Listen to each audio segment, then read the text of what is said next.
네, 지금 이재명 대통령이 직접 첫 인사를 발표를 했습니다.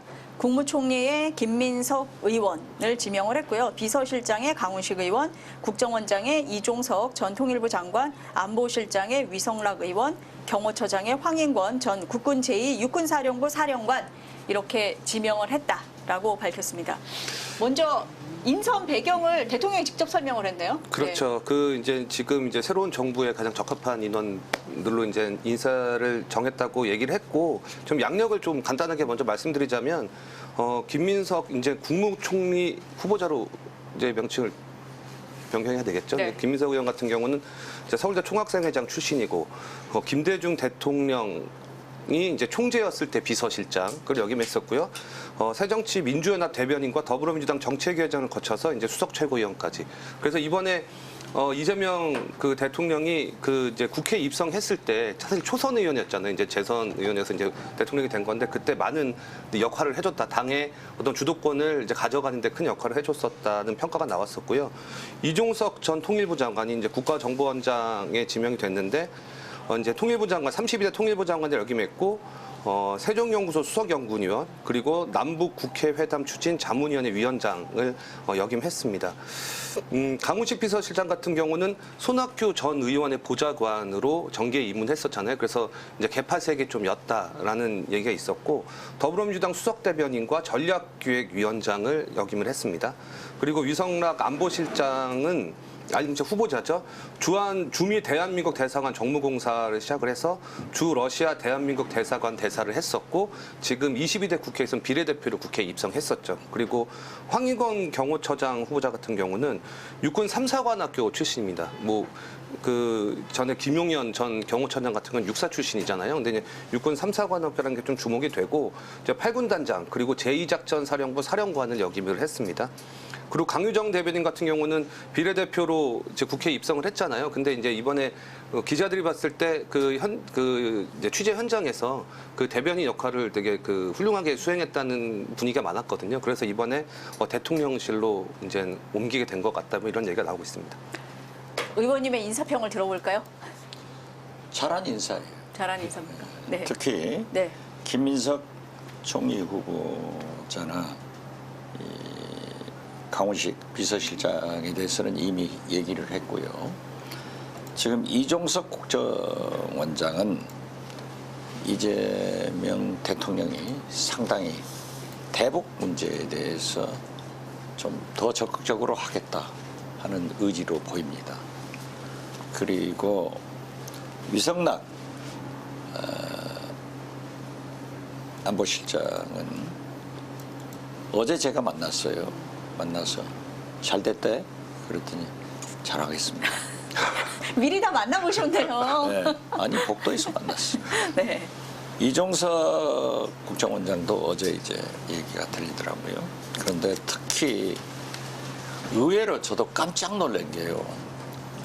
이재명 대표가 대미 문제에 대해서 미국과의 관계에 대해서 엄청나게 중요하게 생각합니다. 그러니까 미국이 외교의 근간이다. 그리고 한미 동맹, 한미일 공조, 협력 이렇게 생각하지 한미일 동맹까지는 아니에요. 이게 김대중 대통령의 정책과 똑같은 건데, 그러면서 중국과 러시아도 중시하는데, 특히 위성락 외교안보실장은 미국 통입니다. 그래서 여기에 국정원장 이렇게 거론된 사람들이 있는데, 제가 다른 사람을 한번 얘기를 이 자리를 해보니까 미국이 안 됩니다 하더라고요. 그러니까 이번에 저는 조셉 윤 미국 대리대사와 있잖아요. 그 평가를 잘하고 있어요. 그래서 저는 우리가 흔히 이재명 대통령 되면 불안하다. 한미 동맹 관계가 미국 관계가 하다 하는데 엄청나게 조심하더라고요. 그리고 미국을 의식하고 꼭 한미 동맹의 근간이 되도록 한다 하는데 그런 결과라고 저는 봅니다. 인사를 보면 방향을 알 수 있다. 네. 우리가 그렇게들 얘기를 많이 하는데 지금 의원님 보시기에 특히 위성락 의원 같은 경우에 외교안보 전문가이고 미국 전문가이기 때문에 이재명 대표가 이 미국 중시를 하는 정책을 알 수가 있다. 그렇죠. 그 방향을 알 수가 예, 있다. 이런 예, 말씀이신 예, 거네요. 예. 네. 국정원장도 해보시고 비서실장도 해보셨으니까 그럼 이제 이렇게 인선이 꾸려지고 나면 오늘부터 이제 어떻게 하는 겁니까? 이제 자기들 뭐 네. 수석들 네. 하고 이제 잘해 나갈 거예요. 잘해 나갈 거다. 이 사람들보다 제가 더 잘할 건데. 사실 어떻게 저도- 됐든 네. 잘한 것 같아요. 특히 미국이 굉장히 안심할 겁니다. 이런 얘기를 하면은 우리가 미국에 종속돼 있는 군력 예결을 하는 것 아니냐. 정치인은 실용적이어야 됩니다. 실사부시란 말이에요. 김대중 대통령 실용적인. 그런데 이재명도 굉장히 실용주의자이죠. 이 트럼프가 미국의 폴린 팔리시 기사에 보면은 보수들이 특히 나경원 이름을 박혀 있잖아요. 가서 보수주의자인 윤석열과 하자. 이러니까 트럼프 측에서 쿠데타한 반민주 세력하고는 하지 않는다. 실용주의자인 이재명과 하겠다. 이게 큰 방향이 전달된 거고 미국이 전혀 개입하지 않았어요. 그리고 이 스탠스를 조셉 윤 대사가 아주 잘 잡아줬다. 재밌는 게 제가 조셉 윤 대사를 이재명 대표한테 소개했는데 두 분이 만나면은 나는 만난지 않은데 이재명 대표는 만났다는 사실도 저한테 얘기 안 하는 거예요. 그렇게 철저하더라고요. 그럼 내가 조셉 윤 대사하고 전화해서 그 내용을 들어보면은 깜짝 놀라게 하는 거예요. 그래서 저는 굉장히 미국도 의식하면서 이종석 국정원장은 상당한 자주파예요. 그렇기 때문에 대북 또 국정원은 외교에 대해서도 좀 폭넓게 접촉을 하잖아요. 그러한 것이 가미된 아주 좋은 조합이다. 그렇게 봅니다. 이재명 대통령이 그 후보 시절에 실용외교 얘기를 많이 했었는데, 그렇죠. 네. 근데 국민의힘에서는 좀 공격하기도 했었거든요. 그 부분에 대해서. 국민의힘에서요. 네. 그 사람들 공격은 틀렸어요. 틀린 겁니까? 아니 실용적이어야 네. 되지. 그래서 제가 그 얘기를 하잖아요. 김대중 대통령이 얼마나 실용주의자냐. 그렇기 때문에 희호도 실사부시를 제일 많이 쓰지 않느냐. 그런지 제가 한 것은 이재명을 보면 김대중이다. 기류의 김대중이 기류의 이재명으로 환상 부활해서 나왔다 하잖아요. 그럼 다 똑같아요. 불안할 필요 없어요. 잘한다 이거죠. 이번 인사만 보더라도 이러한 것들을 굉장히 가미했다. 이제 보세요. 미국에서 좋은 반응 나올 거예요. 어떻게들 보고 있습니까, 지금? 저는 일단 뭐 지금 이제 실장단하고 이제 주요 총리 인선을 발표했잖아요. 이제 저도 여기 오기 전까지 계속 전화를 돌리면서 취재를 하고 있었죠. 지금은 대통령실 인사가 모든 기자들의 관심사잖아요. 근데 이제 국무총리 그리고 뭐 비서실장 정도 했지만 이제 좀 종합을 해보면 지난 윤석열 정권 때 3실장 7수석 체제였잖아요. 이제 국가안보실장, 뭐 비서실장, 정책실장이 있었고 이제 경제수석부터 만부서 이렇게 수석진이 있었는데 말씀 중인데 아직 정책실장만 안 나왔네요. 그렇죠.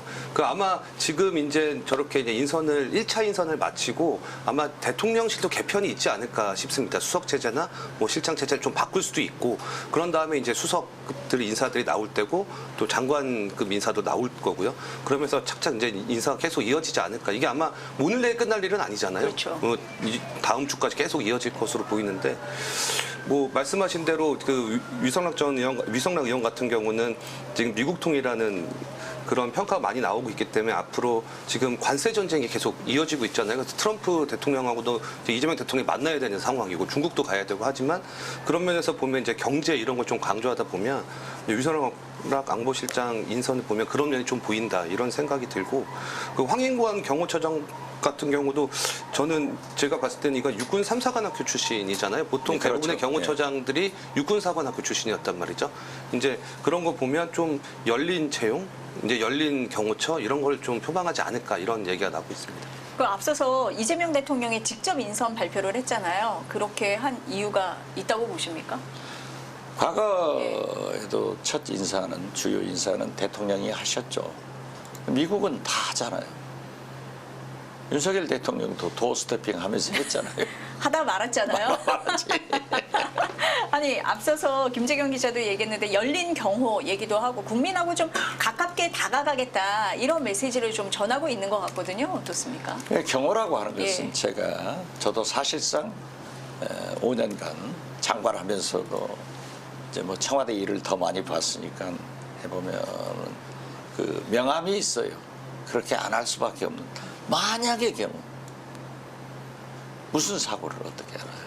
이번에 보면은 이재명 후보가 방탄조끼 입는다고 나서서 DJ도 입었다. 방탄유리 YS도 DJ도 했다. 제가 하니까 좀 조용해지잖아요.